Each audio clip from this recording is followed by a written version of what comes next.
bring in Martha MacCallum, first 100 Days host on the Fox News channel. Always a pleasure, Martha. Welcome back. Great to see you, Stuart. Look, I'm saying that you and I and we the people, we want to know about issues about jobs and security and all the rest of it. But what we're getting is investigations. You have the same problem. I totally agree with you. And we try to do take on the same challenge that you're presenting here every night on the first 100 days, because we ask each other, okay, these are the huge stories. Obviously, we have to address the Russia story. It's a huge story. But there are almost parallel tracks of this presidency that are going on. And you look at what's happening with the economy. As you say, the Dow down in March, but it's been a pretty good ride so far. You look at what's happening with trade, the potential for tax reform. Sure. And this is what, as you guys all talk about, Wall Street is waiting to hear. And I think the Gorsuch vote is going to be a huge factor in indicating if there is any glimmer of hope for any potential for bipartisanship going forward. And I have to say right now, it looks a little gloomy. Well, we've got two Senate Democrats who have said they will vote in favor of Judge Gorsuch. So far, correct. But it takes 8.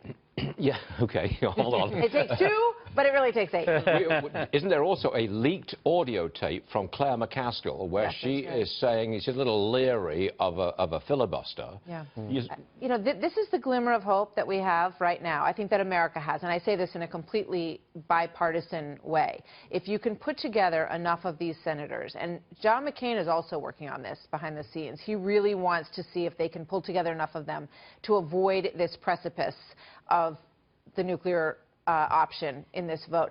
Because really, when you think about it, Stuart, what they should be working hardest on at the White House, I think, at this point, is finding a coalition, right? Are there caucus members, Freedom Caucus members, that they could potentially peel away?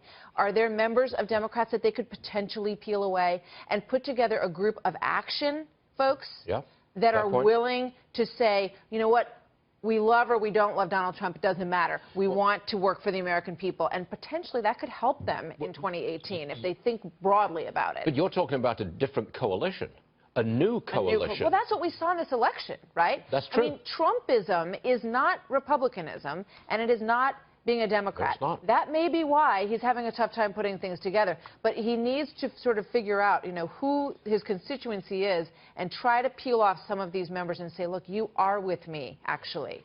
That's an articulation that we haven't seen happen completely, but maybe they're working on it. Now, I know it's your job to follow the first 100 days. I'm having a very, very hard time following this investigation story, the Nunez story, the Flynn story.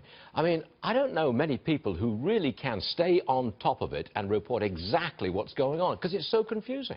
I mean, it is multi-layered. And the saddest part goes back to what we're talking about, because really the most important thing for the American people is to understand that Russia absolutely is trying to influence elections here. They have a very sophisticated arm that works on, you know, penetrating social media everywhere they can. They actually look for certain districts where they can do that in an effective way, whether it's in Europe or whether it's in Ukraine or whether it's in Estonia or whether it's in the United States.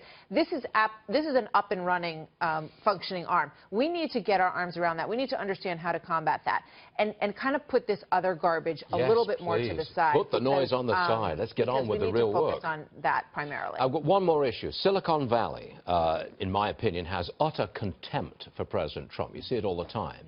But they have benefited from his presidency so far.